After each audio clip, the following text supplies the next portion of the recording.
Cosmo humanism के संशोधक व प्रवर्तक धीमान विजय मानकर ने कोरोना महामारी के संदर्भ में एक वीडियो संदेश के माध्यम से कहा है कि दुनिया का उद्धार यह ज्ञान विज्ञान से होगा, मानवता से होगा। उन्होंने भारत के संदर्भ में प्रमुखता से अपने विचार रखते हुए बताया कि कोरोना की जिन परिस्थितियों का हम सामना कर रहे हैं, इसके पीछे सरकारों की अवैज्ञानिकता प्रमुख कारण है। देश में महामारी के गंभीर संक्रमण काल के बावजूद कुंभ मेले जैसे अवैज्ञानिक और काल्पनिक आयोजन हो रहे हैं, रैलियां हो रही है, जयंतियां हो रही है, उत्सव हो रहे हैं और धार्मिक मेले लगाए जा रहे हैं।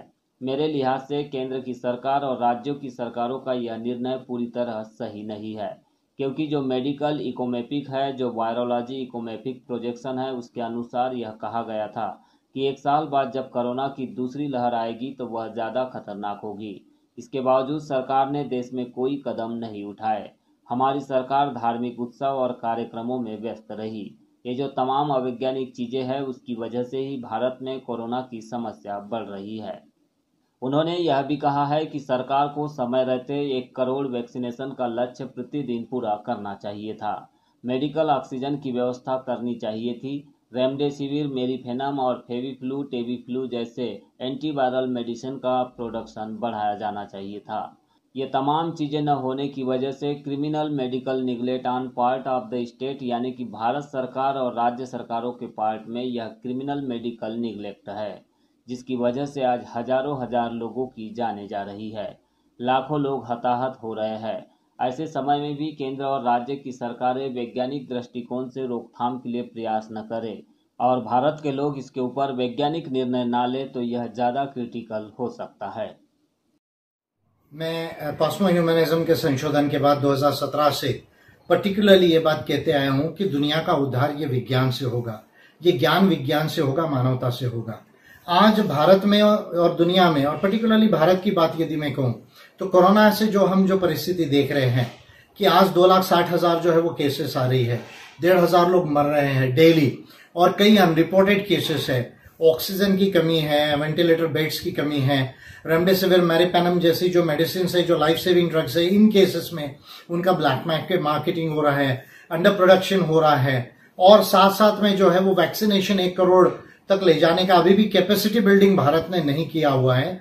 और इस मद्देनजर में ये तमाम चीजें होने के बावजूद जो है कुंभ मेले जैसे जो है वो अवैज्ञानिक और काल्पनिक जो है वो आयोजन हो रहे हैं, जयंतियां हो रही है, उत्सव हो रहे हैं, धार्मिक मेले हो रहे हैं। मैं समझता हूं कि केंद्र की सरकार और जितनी राज्यों की सरकारें हैं उनका ये निर्णय जो है वो सही नहीं है, क्योंकि जो मेडिकल इकोमेट्रिक्स है, जो वायरोलॉजी का इकोमेट्रिक प्रोजेक्शंस है, उसके आधार में तो 1 साल पहले से प्रोजेक्ट हुआ था कि सेकेंड वेव आएगी और सेकेंड वेव जो है वो ज्यादा डिट्रीमेंटल होगी।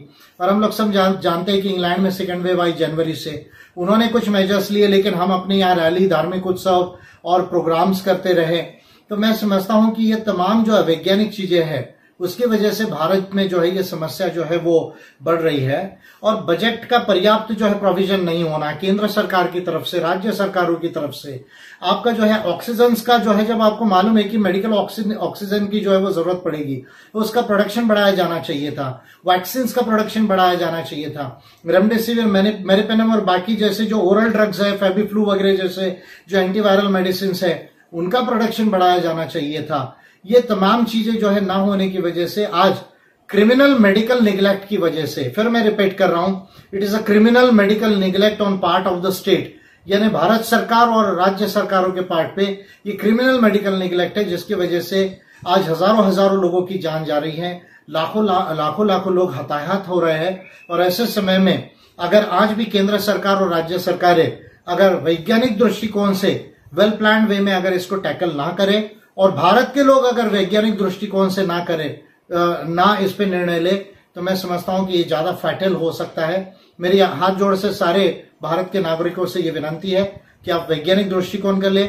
छोटी छोटी मेडिकल अंडरस्टैंडिंग को बिल्डअप करें, कोरोना का जो है वो समय ना दे, जल्दी टेस्टिंग करे, जल्दी मेडिसिन ले और मास्क को कृपया ना छोड़े, क्योंकि अब तो लैंडसेट जो है वो कह रहा है कि भाई एयरबोर्न हो सकता है। ये बात जो है वो मैं पब्लिकली तो नहीं पर प्राइवेट में कई जगह कहते आए कि भाई ये एयरबोर्न हो सकता है। आपके 100-150 फीट के विसिनिटी में कोई कोरोना पेशेंट है, उसको मास्क नहीं है, उसने चीख दिया, खांस दिया और आप उसमें गुजर रहे हैं और आपको भी मास्क नहीं है, तो ये आपको हो सकता है। तो लैंडसेट की रिपोर्ट्स भी जो है उस बात को कंफर्म कर रही है। तो मास्क कृपया ना छोड़े, हाथ को वॉश करते रहे, और मैं समझता हूं कि जल्दी टेस्टिंग करके जल्दी मेडिसिन लेना है। कोरोना को समय नहीं देना है, हमको फास्ट एक्शन करना है।